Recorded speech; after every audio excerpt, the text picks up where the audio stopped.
Data uri Imana nziza, uri Imana ihoraho, uri Imana ikomeye. Iri ni ijambo rikomeye ryanditswe mu gitabo cyawe, rigiye kubwirwa aba bantu. Mwami, imbabazi zawe n'urukundo rwawe mwa Imana ribabeho. Reka Mwami iri jambo ribomeho. Reka Mwami mu rukundo wakunze Yakobo mwa Imana ari gukunda aba bantu. Nyiringabo, gukomera kwawe mwa Imana kubagaragareho.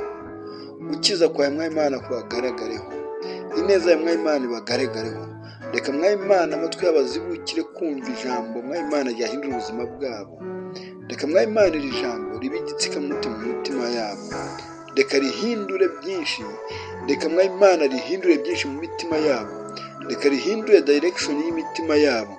Abagana mu kurimbuka, abaganaga mu kwiheba, reka ribahindurire amateka. Reka ribahindure mwa Imana igiteye gikomeye.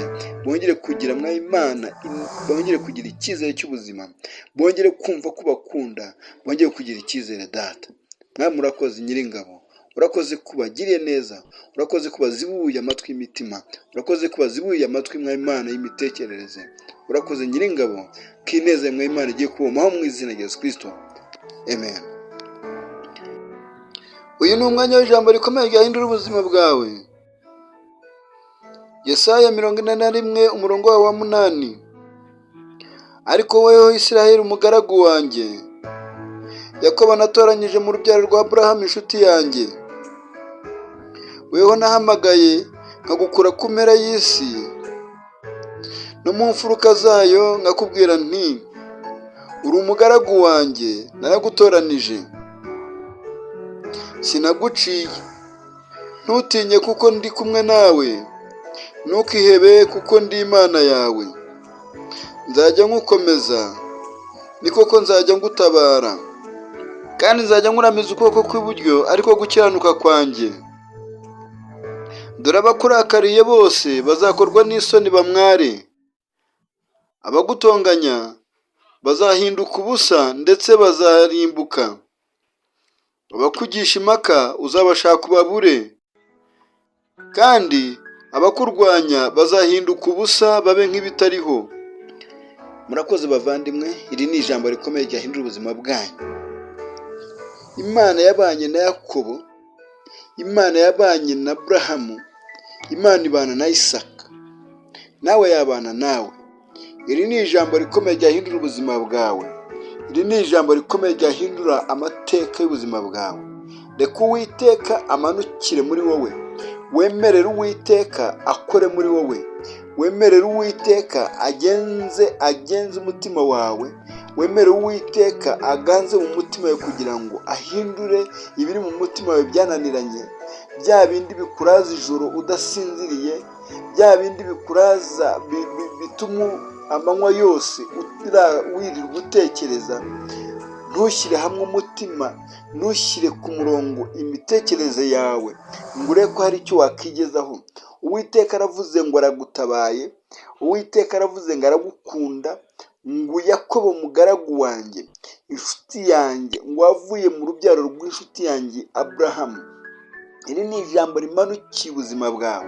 Yavuze ngo uri inshuti y'Imana, yavuze ngo uri umugaragu w'Imana, ntabwo yakureka. Yavuze ngo uri uw'agaciro ku Mana, ngo abakurakariye bose bazakorwa n'isoni bamere nk'ibitariho. Haleluya. Ibi ngibi Imana bibwiraga urubyaro rwa Yakobo. Ibi ngibi Imana bibwiraga Abisiraheli,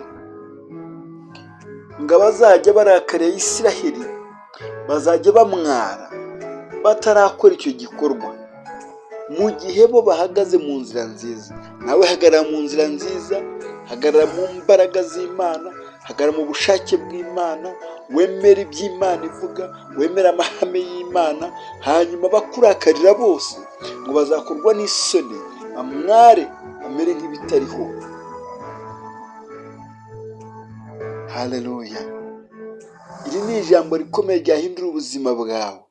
We hagarara mu bushake bw'Imana, hagarara mu mbaraga z'Imana.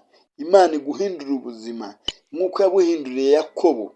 Yakobo yari umukene, avukira mu gihugu cy'Abaheburayo i Kanani. Arahunga ntacyo afite, ahunga nta kintu kimuherekeje afite, ariko aragenda akorera ibintu arabibona. Akorera ibintu kwa Labani nyirarume, akorerayo ibintu arabigira, ndetse ngo avayo afite ubutunzi buruta n'ubwa Labani, kuko Uwiteka yamuhaye umugisha, kuko we yahagaze mu nzira nziza, ahagarara aho agomba guhagarara. Yizera Uwiteka, yizera Imana isumba byose, yizera Imana ishobora byose. Nawe wizera Imana ishobora byose, wizere n'amagambo yayo, wizere n'amagambo aturuka mu kanwa k'abahanuzi, wizere n'amagambo aturuka mu ijambo ryayo ariyo Bibiliya. Uwiteka ni Imana ihoraho, Uwiteka ni Imana itabeshya, ni Imana itaryarya, ngo niki Imana yavuze itazabasha gusohoza. Ese uhagaze hehe? Ese uri hehe? Ese uri mu biki? Ese ni iki gituma udahura n'Imana? Kuraho ibyo ngibyo byatuma udahuza n'Imana, ahubwo utegereze ubushake bw'Imana. Ese wari uri mu gahinda gakabije? Ese wari uri mu bibazo biremereye? Ese uhuye n'ibibabaza umutima? Ese uhuye n'imiryango haleluya, imiryango yawe ntago muhuza, cyangwa se washyizwe kure y'umuryango, cyangwa se urugo rwawe rwaranze, dore rwarasenyutse. Imana irahari yo kongera kukunga n'urugo rwawe, irahari yo kongera kukunga n'imiryango yawe, irahari yo kongera kukunga, ikaguhereza akazi, ikaguhereza ubuzima buzima.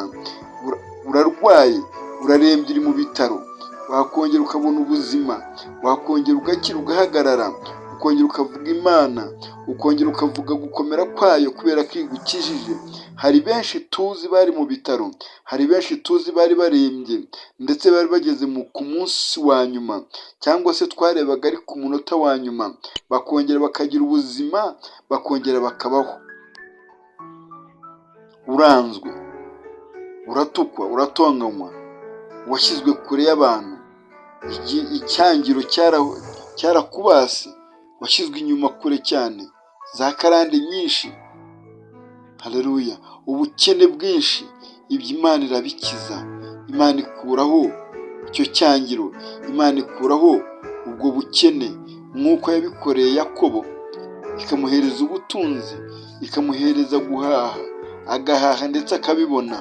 Uwiteka akugire neza rero, Uwiteka kwambika imbaraga, Uwiteka akugire neza. Reka wemerere umwuka w'Imana aganze muri wowe, kugira ngo ijambo nk'iri rikomeye ryahindura ubuzima bwawe riganze mu mutima wawe, kugira ngo ritangire rihindure ubuzima bwawe, kugira ngo nawe utangire kugira icyo wigezaho, kugira ngo nawe utangire kugira aho ugera, mu izina rya Yesu Kristo. Reka dusenge dushima Imana yuko ugiye gutangira kugera ku buzima wiyemeje, cyangwa se ku ntego wiyemeje. Uwera wa Isiraheli, uri Imana ihambaye. Abagaragu bawe barashaka kugera aho bagomba kugera, aho bifuza kugera.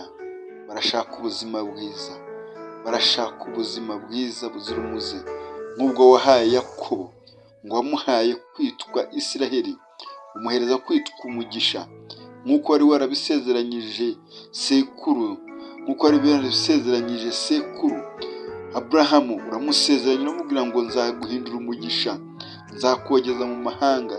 Abantu bakumva rero nabo bogeze mu mahanga, aba barakariye bamware, bamere nk'abatariho. Reka mwa Imana ibibatonganya bibure, bijye kure, bibure amazina yabo, bibure ikirari cyabo. Mwa Imana bagire neza aba bantu. Reka ubwoko bwawe mwa Imana ubushyireho mwa Imana uburinzi bwawe, reka ubushyireho uburinzi bwawe bw'amaraso ya Yesu Kristo. Reka Uwiteka mwa Imana buri umwe wese wumvishe ikiganiro akagirirwa neza nawe, mwa Imana igiteye cy'amahanga, umugire neza mwami, umwometseho mwa Imana umugisha wawe, umushyireho mwa Imana ukuboko kwawe, ikimenyetso cy'amaraso ya Yesu Kristo kimubeho, kugira ngo mwa Imana umugisha mwa Imana wawe utanga utazajya umucika mwami.